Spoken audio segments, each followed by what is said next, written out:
Pak Bodro sudah menyinggung apa saja yang akan diprioritaskan pembahasan di KTT ASEAN, terutama tadi soal ekonomi dan juga tentu soal kemanusiaan di sana yang diangkat penting di KTT ASEAN. Saya ke Pak Teguh dulu, Pak Teguh. Kalau kita lihat penguatan kerjasama perlindungan pekerja migran menjadi salah satu prioritas capaian Indonesia di KTT ini. Lebih rinci, hasil seperti apa yang diharapkan? Bagaimana kasus, saya kasih contoh misalnya TPPO di Myanmar akan diungkit dalam pertemuan?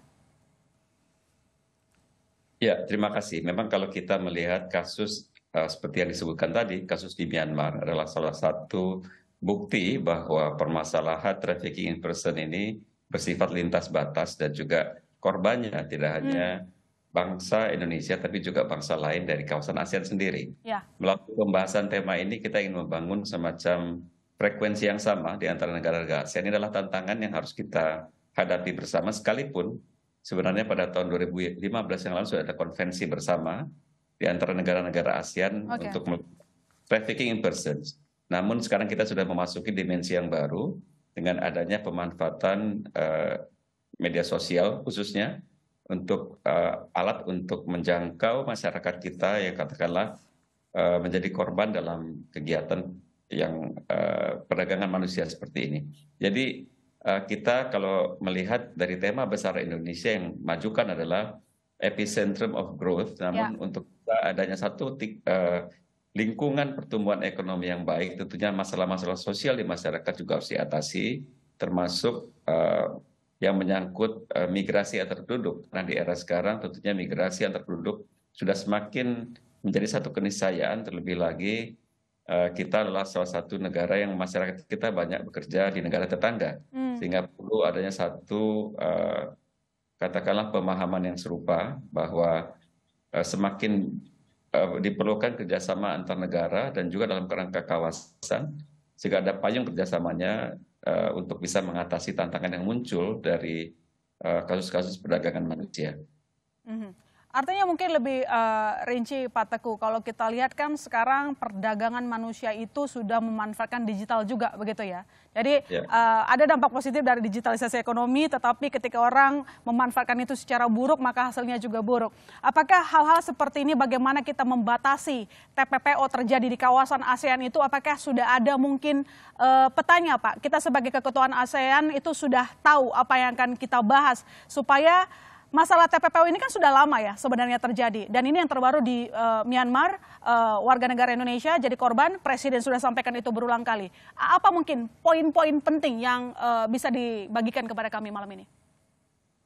Sebenarnya kalau kita melihat, memang forum ini kita maksimalkan untuk membangun kesadaran bersama ya, bahwa masalah ini tidak mungkin diatasi oleh satu dua negara, namun harus ada upaya bersama secara konkret pada tataran ASEAN. Ini yang kesepahaman antar leader ini yang paling penting sebenarnya. Dengan demikian, apabila sudah ada kesepakatan pada level leaders antar pemimpin, maka implementasinya mendapatkan kesungguhan dari pejabat atau katakanlah instansi yang menangani masalah-masalah teknis di lapangan.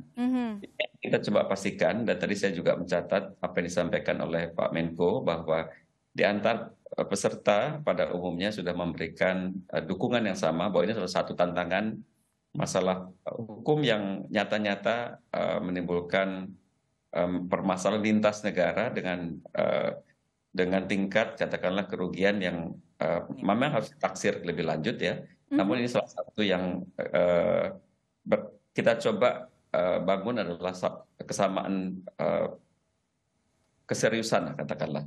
Kalau para leader sudah sepakat untuk mengeluarkan satu deklarasi bahwa ini adalah satu tantangan kejahatan yang harus disikapi secara serius di kawasan ASEAN, artinya berbagai konvensi atau kesepakatan sudah pernah sebelumnya dilakukan, tentunya harus lebih gencar lagi diimplementasikan. Jadi momentum ini adalah momentum membangun kesamaan semangat di antara para kepala negara, kepala pemerintahan untuk memerangi dampak yang muncul dari abuse atau katakanlah penggunaan media sosial secara negatif ya untuk aktivitas kriminal. Artinya tugasnya kita adalah bagaimana membangun kekompakan antar negara kawasan, melindungi pekerja migran di masing-masing negara gitu ya Pak? Ya, mungkin perangkat hukumnya harus juga penegakan hukum, kepolisian, semuanya membangun kerjasama dan menjadikannya sebagai satu isu prioritas.